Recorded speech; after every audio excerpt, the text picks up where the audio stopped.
I got the idea to start Amazon 16 years ago. I was working at a financial firm in New York City with a bunch of very smart people, and I had a brilliant boss I much admired. I went to my boss and told him I was going to start a company selling books on the internet. He took me on a long walk in Central Park, listened carefully to me, and finally said, "That sounds like a really good idea, but it would be an even better idea for someone who didn't already have a good job." That logic made some sense to me, and he convinced me to think about it for 48 hours before making a final decision. After much consideration, I took the less safe path to follow my passion, and I'm proud of that choice. Seen in that light, it really was a difficult choice, but ultimately, I decided I had to give it a shot. I didn't think I'd regret trying and failing, and I suspected I would always be haunted by a decision to not try at all. I believe in the power of wandering. All of my best decisions in business and in life have been made with heart, intuition, guts, not analysis. When you can make a decision with analysis, you should do so. But it turns out in life that your most important decisions are always made with instinct, intuition, taste, heart.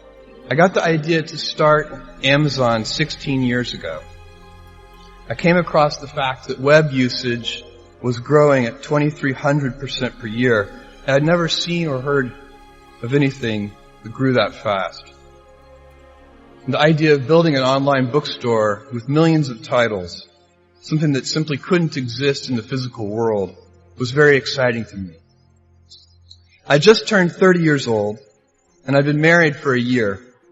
I told my wife, Mackenzie, that I wanted to quit my job and go do this crazy thing that probably wouldn't work, since most startups don't, and I wasn't sure what would happen after that.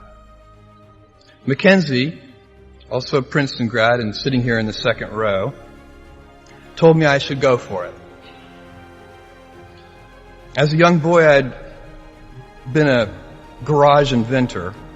I'd invented an automatic gate closer out of cement-filled tires, a solar cooker that didn't work very well out of an umbrella and aluminum foil, baking pan alarms to entrap my siblings.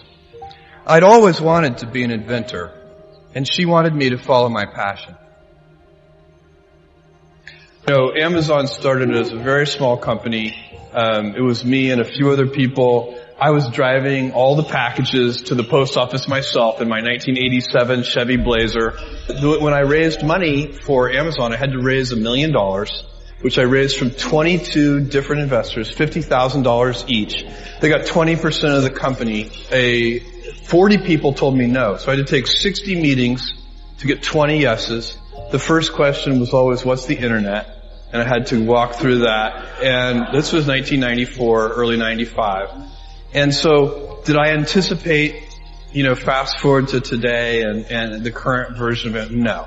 It has been one foot in front of the other, and I think that is true for most businesses, where you kind of proceed adaptively, step by step, you figure it out, you have a success, and then you kind of double down on that success and you figure out what else you can do, what customers want. You cannot invent and pioneer if you cannot accept failure. To invent, you need to experiment.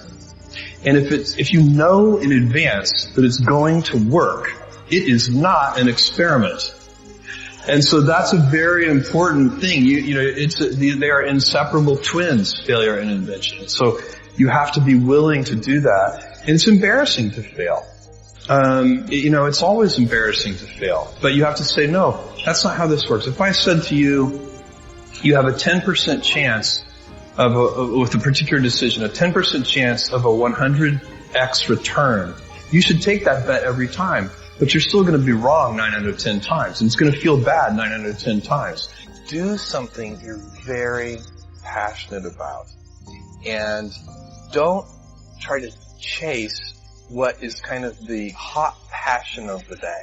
It encourages you to experiment more. It's the right business decision to experiment more. It's also better for your customers. Customers like the successful experiments. One day, you'll understand that it's harder to be kind than clever.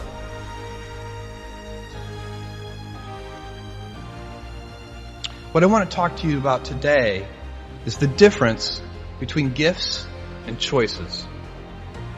Cleverness is a gift. Kindness is a choice. Gifts are easy. They're given after all. Choices can be hard. You can seduce yourself with your gifts if you're not careful. And if you do, it'll probably be to the detriment of your choices. This is a group with many gifts. I'm sure one of your gifts is the gift of a smart and capable brain. I believe you'll even see us understand the human brain. Jules Verne, Mark Twain, Galileo, Newton, all the curious from the ages would have wanted to be alive, most of all, right now.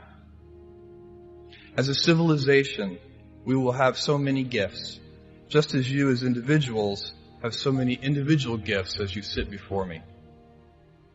How will you use these gifts? And will you take pride in your gifts or pride in your choices? After much consideration, I took the less safe path to follow my passion, and I'm proud of that choice. You know, I find if I'm stressed about something, it's usually because I'm not doing anything about it. And so if I'm stressed about something, I'm trying to figure out, why am I stressed? I'm listening to my body as a signal that something is awry. And then I find that the stress goes away the second I take the first step of, identify the source of the stress. Why am I stressed about this? What's going on? The stress primarily comes from not taking action. If you're doing anything interesting in the world, you're going to have critics.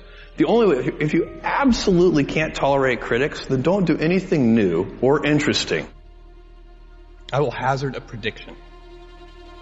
When you are 80 years old and in a quiet moment of reflection, narrating for only yourself the most personal version of your life story, the telling that will be most compact and meaningful will be the series of choices you have made. In the end, we are our choices. Build yourself a great story. Tomorrow, in a very real sense, your life, the life you author from scratch on your own, begins. How will you use your gifts? What choices will you make? Will inertia be your guide, or will you follow your passions? Will you follow dogma, or will you be original? Will you choose a life of ease, or a life of service and adventure? Will you wilt under criticism, or will you follow your convictions? Will you bluff it out when you're wrong, or will you apologize? Will you guard your heart against rejection, or will you act when you fall in love? Will you play it safe, or will you be a little bit swashbuckling? When it's tough, will you give up, or will you be relentless?